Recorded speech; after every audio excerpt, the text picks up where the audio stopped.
Samantala mga kabrigada, mula naman sa Brigada News FM Palawan, isang tumatakbong kongresista sa Palawan pinagpapaliwanag sa libreng pasine nito. Brigada Raymond Almudal, ibrigada mo! Brigada Live Report. Pinagpapaliwanag ng Commission on Elections si 3rd District Congressional Aspirant Baha Mitra kaugnay sa libreng pasini nito na pinost sa kanilang Facebook page noong Abril 2 at 4 ng taong kasalukuyan. Sa show cause order ng COMELEC, binibigyan ng 3 araw na palugit si Mitra para magpaliwanag.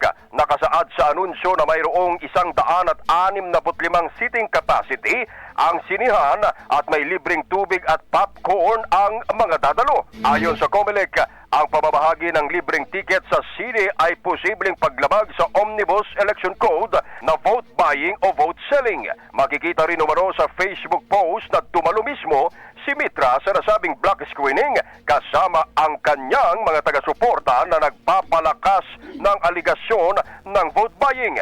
Samantala, kung mapapatunayan, mariin siyang mahaharap sa paglabag sa Omnibus Election Code o petisyon sa diskwalifikasyon. In the heart of changing lives, ito si Brigada Raymond Almudal ng 103.1 Brigada News FM Palawan, The Music and News Authority. Hataw, Brigada Balita Nationwide. Ang bahaging ito ay hatid sa atin ng Mom's Love ES1 Capsule. Simulang tuparin ang pangarap ng iyong anak. And stunting now,